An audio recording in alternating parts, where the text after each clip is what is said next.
Ninjas, just finished this one right here, and man, was it overgrown. I really should have recorded it, but I didn't. Every yard I've pulled up at has been so overgrown, I guess from all the rain that we've gotten. But the reason I started the video here is because while I was mowing the back, the neighbor next door, which is actually a new homeowner, walked over and said he would like for me to knock on their door and talk to him about maybe possibly getting on the same schedule, you know, give him a quote.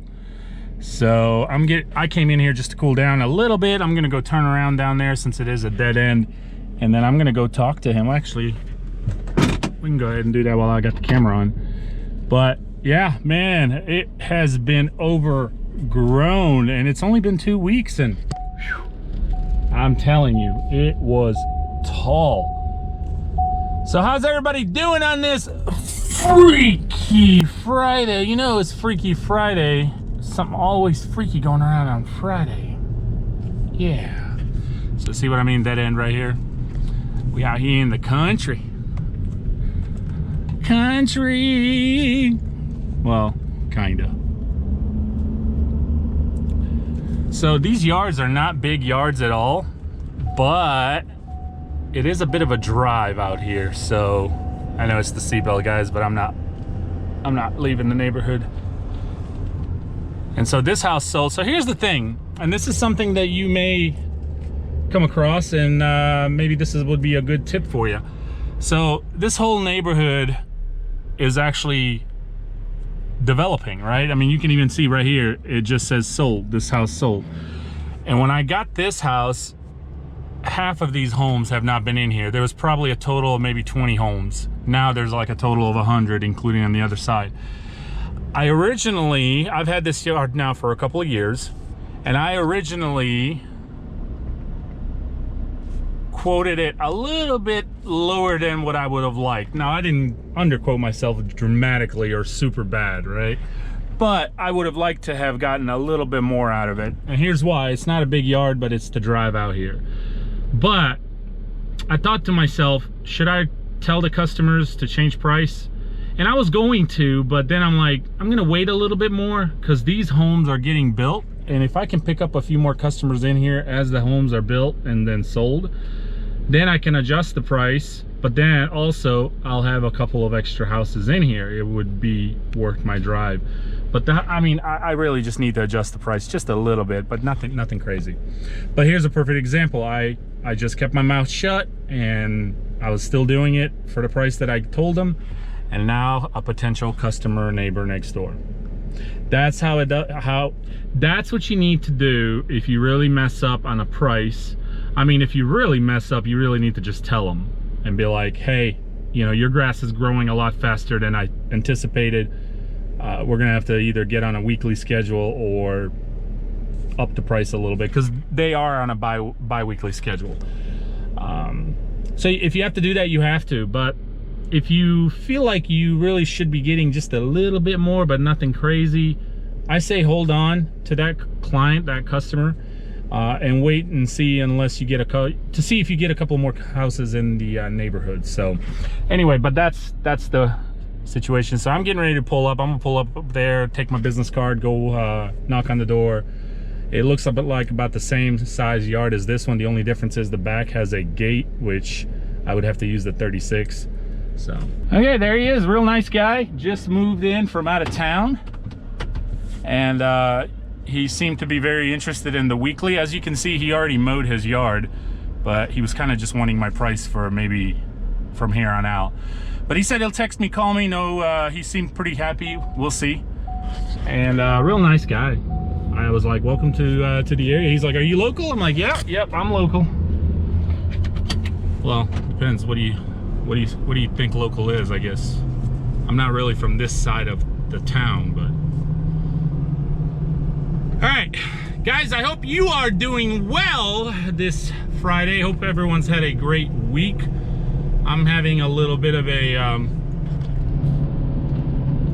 a situation. You know, my mom with the whole dialysis just found out actually that she had another dialysis earlier today, and she passed out. I can't get there, but she's okay now. Like, she came back, and now they said that it's normal, I guess, when people first get on it, because it shocks the body and the body really has to adjust to it. So I'm not really sure if, I mean, some of you may be more knowledgeable in this than I am, but she's back okay. My sister is with her, and they're doing some blood work tests just to make sure it wasn't anything else. But they say, well, from what they told my sister and she told me, they're saying that it is normal, it is common, you know, it can happen, but they want to make sure that that's the actual reason and not anything else. So yeah, you know, it's I want to be there at this moment, of course, but I can't, because I got to keep this going. At least my sister's with her, and I got to get these yards done, and especially now that I'm solo. And I am, I wouldn't say I'm super behind, but I am on the catching up side of things. And I will have to work tomorrow, and hopefully I won't have to work Sunday, but if I do, it'll only be for a couple of hours. And keep in mind, a lot of the reason why I'm having to push it into the weekend is because I've been having late starts. You know, I would start around 9, 10 o'clock, just because trying to catch up on my sleep, man. Whew. So please keep my mom in your thoughts and prayers. It's a difficult situation right now for me and my family, and trying to juggle with that and trying to keep the business running. I don't think I'll record it this next one. It is a mansion, the one that I have recorded once or twice. It's the mansion, the big one. So I don't think I'll record there, just because it's such a big property and I'd like to get that out of the way, but I'll try to catch a few after that. I do have a small little shrubbery job that I'd like to, well, I actually have to knock out before I mow. I think it's just like 4 or 5 shrubs. It's not a big deal. And then try to knock out a couple more yards after that and call her a day. So, all right, ninjas, we'll see you. All right, I haven't had a chance to record, ninjas. It's just been go, go, go. And when you're solo, I'm trying to, as you can see, beat the sun. So I am over here, which is that long driveway that you got to go all the way up, the one that we call the poop yard. Anyway, I was looking over here at the neighbor across. He looks like he's installing like a patch of sod. Anyway, but I am going to try to record a little bit here, even though I know you guys have seen it, but I think I'm going to be able to squeeze this one and maybe one little granny yard after this, which is right around the corner up here. But if not, then I'll get it tomorrow. And then we're going to talk about some stuff. I want to talk about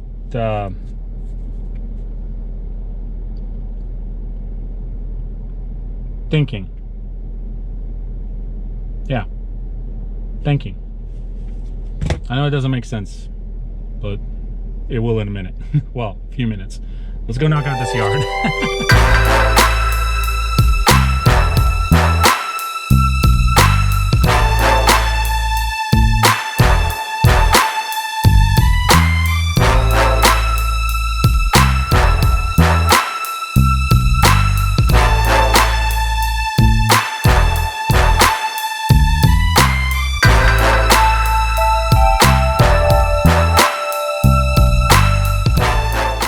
Okay, if you're wondering why I brought the 61 and not the 36, because I'm not really mowing pretty much, only a section over there, and the other side I'll show you in a second. And I can go ahead and weed that.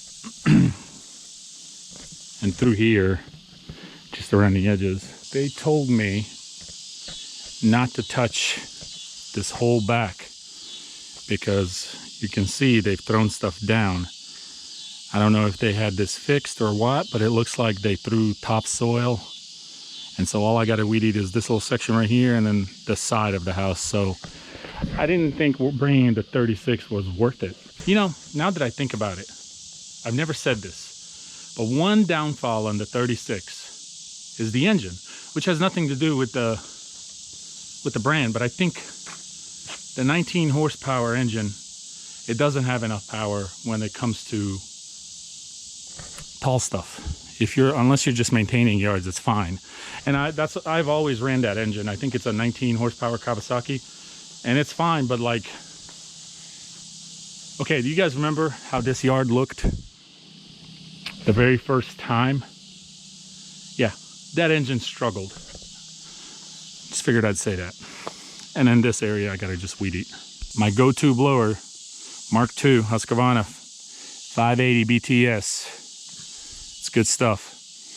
I never got a chance to switch these to the steels, the little pins that fit in the Green Touch rack. So I am planning on doing that, and then once I get a chance, I'll be running those steels because they are so much lighter. But for now, I still got the 30-20.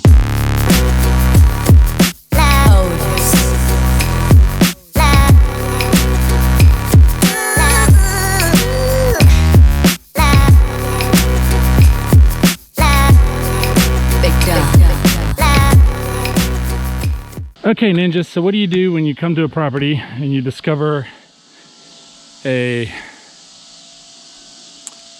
gate or a window broken or something that's been damaged on customer's property? See that? So all I did was open it. Okay? And you can see it completely disconnected. Now, it didn't like disconnect when I pulled it. It was disconnected. But it wasn't like that last time we were here. See? Actually, the bolts are missing. That's all it is. Yep. No. Yeah. See the bolts missing? They're not even there. And I'm guessing that happened when they were bringing the topsoil. So what do you do? Well, a couple of things you can do. I mean, there's several options you can do, actually.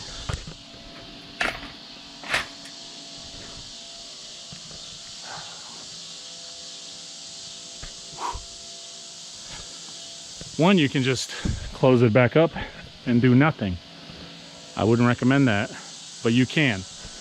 The proper thing to do as the customers, if they're home, let them know. But if they're not home, as this is the case right now, nobody's home, take a picture and text or call your customer, send the picture, and just let them know, hey, I didn't know if you were aware, but I opened, as I tried to open your door, it's missing bolts, it's broken. I just wanted to let you know so you're aware, in case you are not aware. That is the proper way to handle if a piece of property or something on that property is damaged. Don't ever not report it and just leave. Even though they may be aware of it, it doesn't matter. You're the last one that's servicing this property, and it is your responsibility if you see something wrong to report it. Okay? It's your responsibility to report it if you see something wrong, regardless what it is. All right, I'm gonna blow off. I'm gonna take that picture, text my customer, and we're out of here.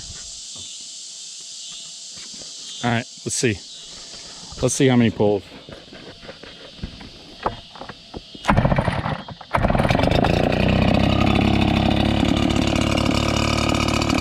Two pulls, not bad.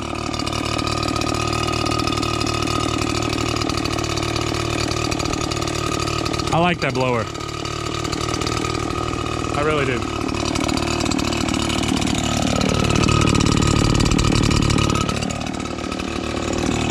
All right, ninjas, it's a wrap. Freaky Friday. Always something on Freaky Friday. I told you. And what happened? Something damaged on the customer's property. All right, enough of the shades.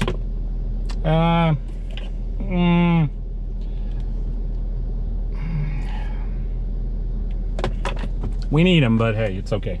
But what I wanted to talk about is there's something really important that I have learned as a kid, and I think it's really important to share and shed some light on because I think a lot of people haven't been taught this, or maybe they've forgotten, or maybe they think it's not not as important. But it's really important to teach your children, and if you are a young adult, then maybe listen up too, because it might help you in the future. It's really important, and I know I'm doing this with Baby Ninja as he continues to grow, and a lot of different influential things will be coming along the way, you know, like school and the internet and all that good stuff. But one of the things that's really important, and the reason I'm bringing this up, because this has a lot to do also in business, and it builds character, and it builds you who you are, and it will make you successful because you're going to be yourself and your own person. So, and I think that plays a big role in business for sure. So one of the biggest things in life, ninjas, and like I said, I'll make sure that Baby Ninja has definitely been taught this, but is critical thinking. Critical thinking is so important. And I remember when I was going to school and we were learning about it, you know, I understood it and I listened, but you know, it didn't really click with me right away until a little bit later in life, once I got out of school.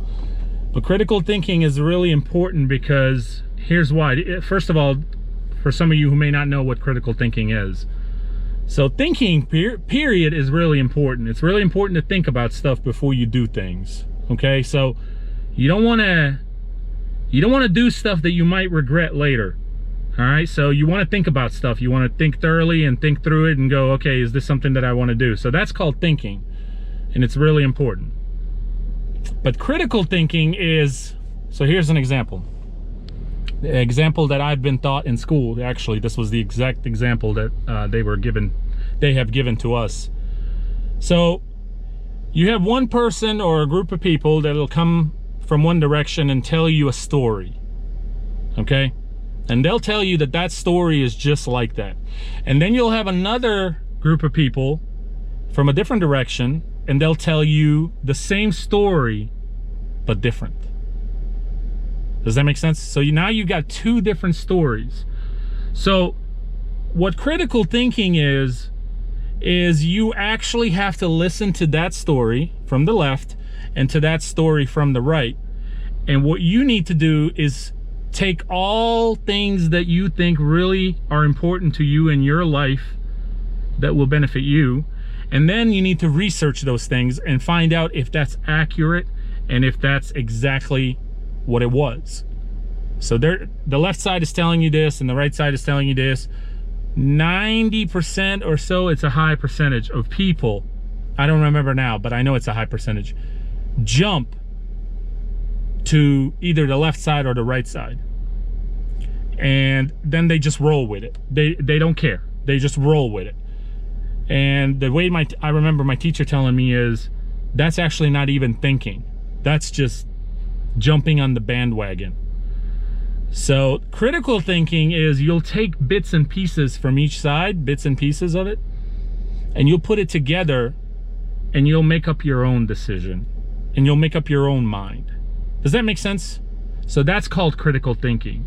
And I think it's really important, and it has a lot to do in business, not just in your personal life, but in business as well.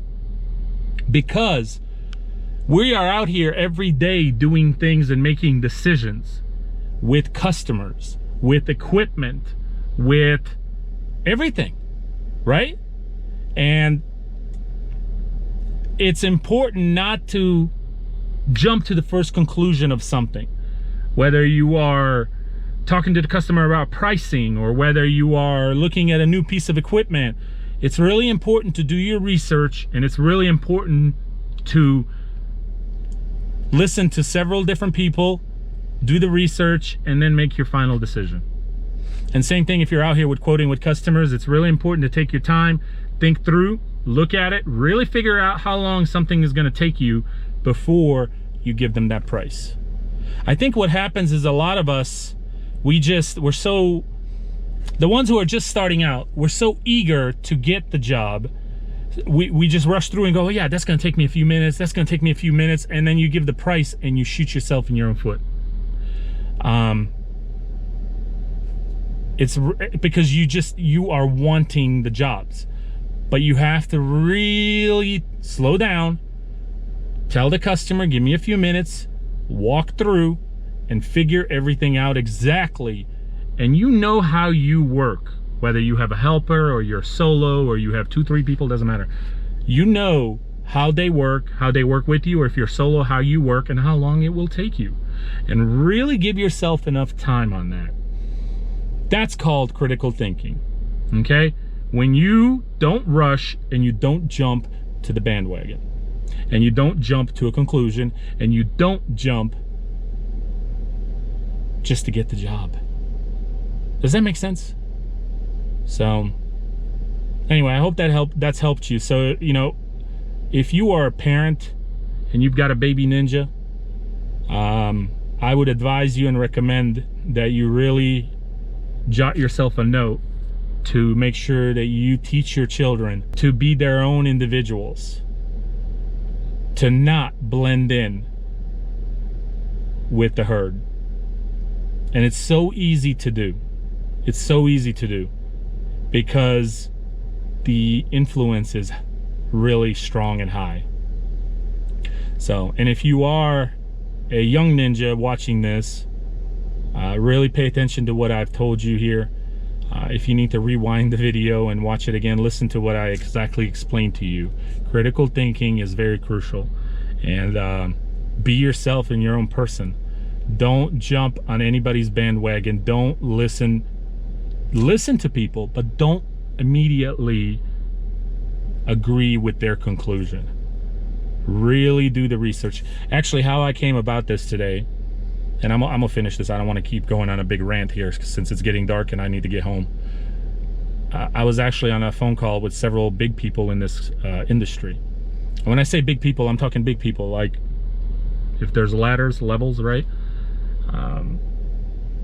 Not to title them or anything like that, but they're just bigger people, powerful people, okay? And one of the things we got on that topic, and it brought back memories from me and the teacher in school. But we got on that topic where they were saying it's really important not to jump to conclusions, and it's really important not to make quick decisions, because if you do, you may regret it later. That's basically what we said. I think there was another word we were using, but you may regret it later. The key here is not what you're being told. That doesn't matter, because there's things in life you're always going to be told things from people, right? Throughout your life. What matters is how you process what you're told. Does that make sense? It's not what you're told, it's how you process what you're told. You want success? You have to be yourself and make sure you are a critical thinker. Are you a critical thinker, ninja? Better be. Thanks for watching, ninjas. I tried to record as much as I could. We'll see tomorrow. There will be something tomorrow. Obviously, I'm working. I'm not done. Take care.